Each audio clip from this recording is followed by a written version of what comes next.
where Bitcoin and art collide. Episode 1.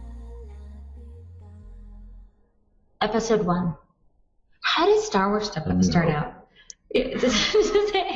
Episode 1. A New Hope.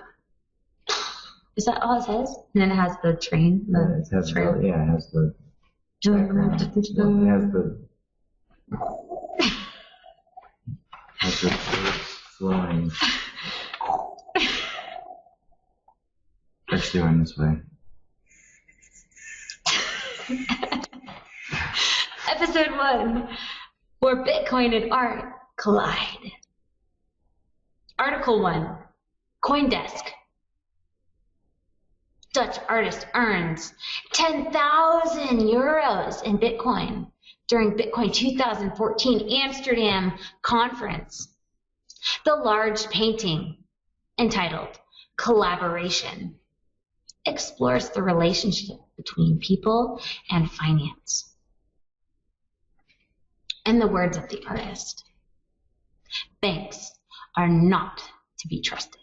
Here's the artist, Van den Besmeer Snoedenwerd. As you can see, the painting with him and the artwork around him has many ties to the abstract expressionists of the Picasso movement.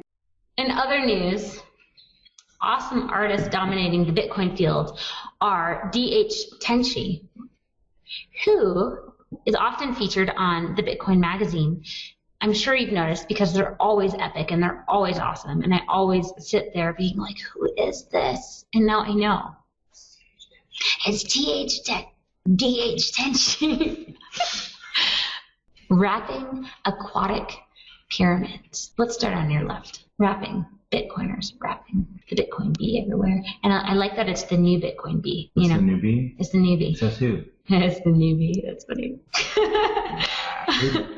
Who decided that was the new bee? I actually don't know, but it's a symbol. It's a symbol for Bitcoin. It gets away from the dollar. So we have those folks. We have the middle people who are submerged, who is also an octopus, which is interesting, and a newspaper. So if you're reading the newspaper, you are not cool. And on the far right, octopuses are not cool. On the far right, we have I really just want to say it's the Eye of Mordor, but I know it's the Illuminati, and they own everything, and they hate you. It's fire and doom, and it's a volcano exploding at the same time. So whose team? It's like, whose team are you going to be on, right? Octopus on the newspaper. Sometimes I wish I could just sit back and forget everything you know. Everything that I know now, and just enjoy watching stupid TV, tuning out. I think that's what I miss. It's almost like you can just go into zombie mode. American. Very American. You go into zombie mode. You just focus on, oh, it's Christmas time. Oh, it's Halloween time. Oh, it's springtime. It's Easter time. Oh, it's someone's birthday. Oh. Yeah, buy some stuff you don't need. Buy some stuff. I need more clothes. Let me go do that. Right.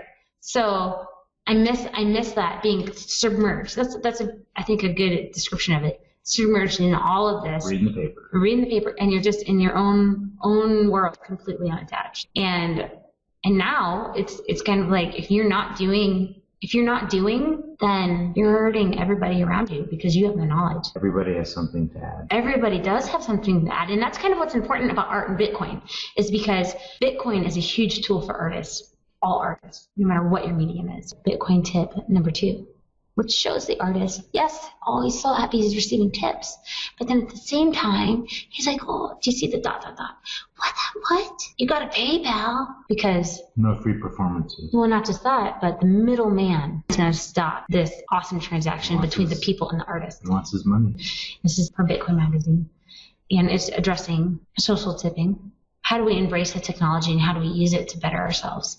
Get rid of the middleman. Getting rid of the middleman leads us to some pretty incredible things, even though it's just chump change for some people. For a lot of people who really count their pennies and don't have a lot, it makes a big difference, because you have to count, as an artist, you have to count all those things, your materials, your submissions, and just the chance to be validated, even just in a social tip or when someone purchases your work digitally. All those methods are validating as an artist, and pick up the slack a little bit in the other areas where you're suffering. Our distinguished artist of the week is Kunagota.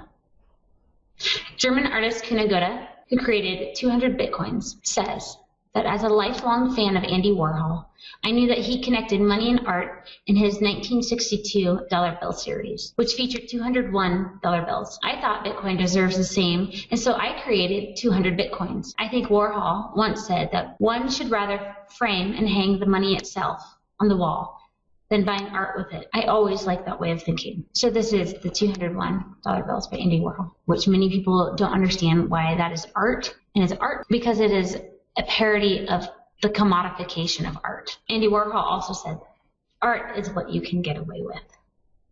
So Bitcoiners, what can you get away with?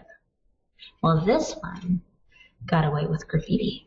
And while I'm not sure if it's a positive view of Bitcoin, as it shows Bitcoin exploding through a Bitcoin bubble and that your money is in someone else's pocket, at least Bitcoin is huge and it's on the street. Free advertisement. Is that a fox? That might be a fox. Foxes are clever.